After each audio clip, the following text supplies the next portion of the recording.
16 ওভারে করছি। সো আমরা যদি 20 ওভারও খেলতাম তাহলে 160 এখানে করতে পারতাম। সো আমার থেকে মনে হয়নি যে এটা ওরকম একজনকে না একজনকে খেলতেই হবে। আর টি-20টা স্পেশালি যেদিন সেট হয় ওকে এরকম একটা স্কোর করলে আমাদের জন্য ইজি ম্যাচ জিতা। জি, পার্টনারশিপ করার চেষ্টা করছি আমরা। এই ইন্টেন্ট ভালোই ছিল। আমাদের কথা হচ্ছিল যে ইন্টেন্টটা ঠিক থাকবে, কিন্তু আমাদের রিস্কলেস যত ভালো খেলা যায় আর কি।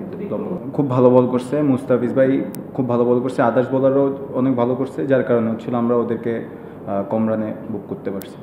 আসলে যখন ব্যাক টু ব্যাক উইকেট আসে তখন স্বাভাবিক যে কোনো টিমের একটু প্রেশার আসে। তো আমাদের প্ল্যানিংটা থাকে হচ্ছিলো ছোটো একটা পার্টনারশিপ করা। ইন্টেন্ট ঠিকই থাকবে কিন্তু হচ্ছিলো ছোটো একটা পার্টনারশিপ করে ইনিংসটা বিল্ড করা। ভালো করলে আসলে সবার থেকে একটু ইজি মনে হয়। সো না, ওরাও ইন্টারন্যাশনাল খেলতেছে, সবাই এক্সপিরিয়েন্স, ওইখানে অনেক এক্সপিরিয়েন্স বলার আছে। সো ভালোই ছিল ওরাও। বলারদের জন্য মিরপুর উইকেট একটু বেনিফিট থাকে, এটা নর্মাল জিনিস। বাট আমরা আসলে তখন যত চেষ্টা করছি হচ্ছিল অ্যাসেস করে এখানে যত আর্লি এখানে সেট হওয়া, ওইটা সবচেয়ে আগে প্ল্যানিং ছিল আমাদের। অবশ্যই টি-20 খেলতে হলে এখন এই অ্যাবিলিটিটা থাকতেই হবে। আর আল্লাহর রহমতে আমাদের টিমের সবারই এই অ্যাবিলিটিটা আছে। একদম লাস্ট যে ব্যাটসম্যানটা আছে ওরও এই অ্যাবিলিটিটা আছে যে 6 মারার।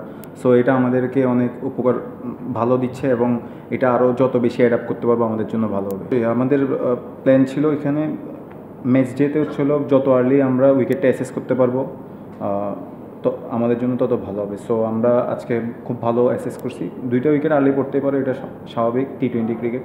বাট আমরা আদার্স যারা ব্যাটিং করছি আমরা উইকেটটা ভালো।